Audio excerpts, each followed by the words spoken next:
Hello, John from Big Dog North. Just want to take a moment here to talk a little bit about proper acclimation, making sure that your fish are clean and free of parasite. This is my fresh clean water dip. When I say fresh clean water, it's not fresh water, it's actually tank water to rinse my medicated acclimation water off of each subject before they get placed into their prospective tank or location. In the crapshoot tonight, guys, I got a couple things going on here. We've got a Coral Beauty, let's see, Mandarin Dragonette, Lawnmower Blenny, Mandarin Dragonette, Pseudochromis, and I don't know if you can see him or not because he's no bigger than a smidge. Oh, he's going to come up and make an appearance. The Yellow Watchman Goby of Doom. Anywho, these guys have been sitting here getting a nice fresh breath of Hydroplex and system water that I've been trickling in. And this is my dip net. I use this dip only for medications and when new fish are coming in and being acclimated. It has no other function around here. I always recommend keeping your acclimation utensils separate from everything else. It really is a really good practice to get in, because even trace amounts of some of these medications can be really detrimental. And we'll talk about that here in a little bit. Right now, we're just about ready to start acclimating our first fish. I think we're going to go ahead and let's see if we can get our little friend the Blenny.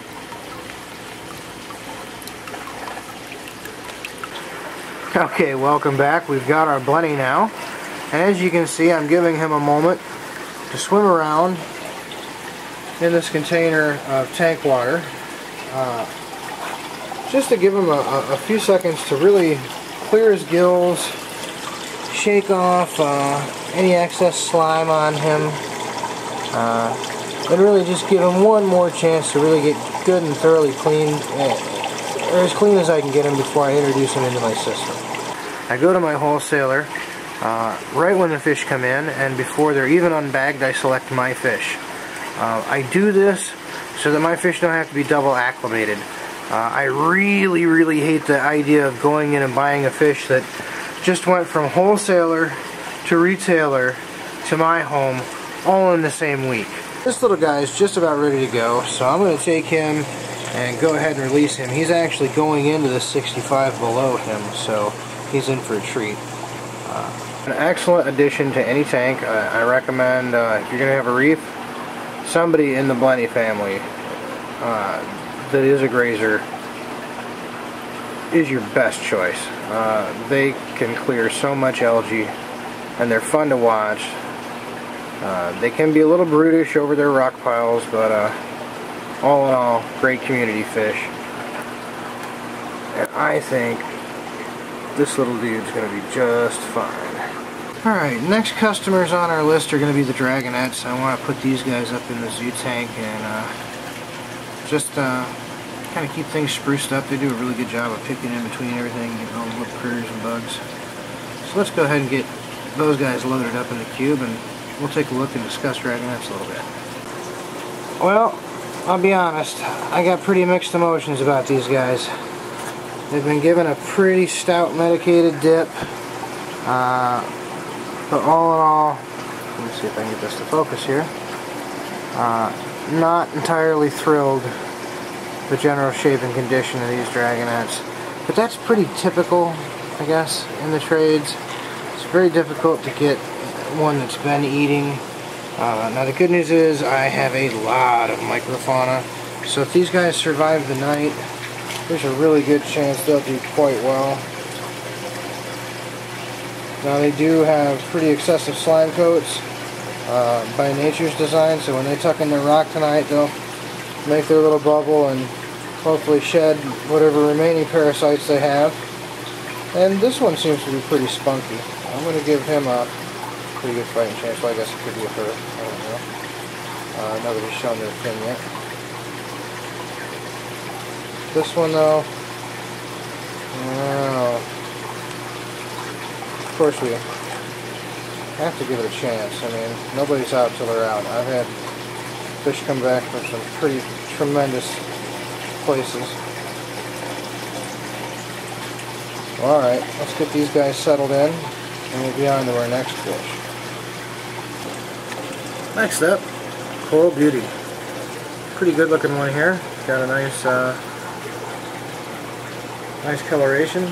Another good example of what a healthy fish should look like. This is what you're looking for. He's agitated, he's irritated, he's a little grumpy, he's been had a long flight, just wants to go find a rock and sleep it off, and alert, aware, healthy looking, no parasites, no real bumps or bruises. Yellow Watchman Goby. Excellent little candidate here. You see he's got some big shoulders, and I think he's mislabeled. I don't think he's a yellow watchman at all. I think he's just a juvenile blue spot, which is cool. I don't care. If he gets big, he gets big. But overall, pretty healthy looking specimen. You can see bright blue spots, a little bit of tiger banding, not much, but not really what I would consider a yellow watchman. In fact, the more that I see him here through the lens, the more that I'm pretty much convinced that he's not. That's alright. He'll still be a good addition. Like to give them a little while here, really make sure that they thoroughly breathe and going to remain upright and not have any further problems. Because once they go from here, well, that's when the crapshoot begins.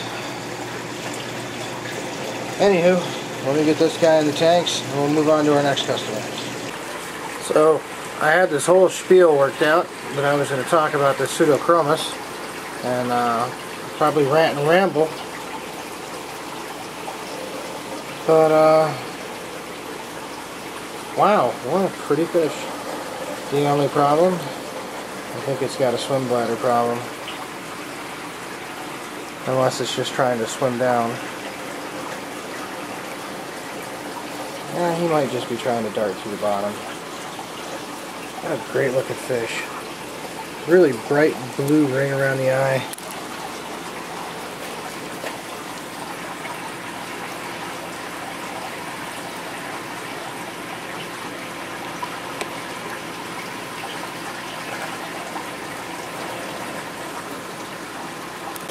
Well, really the only thing now is to clean up the mess.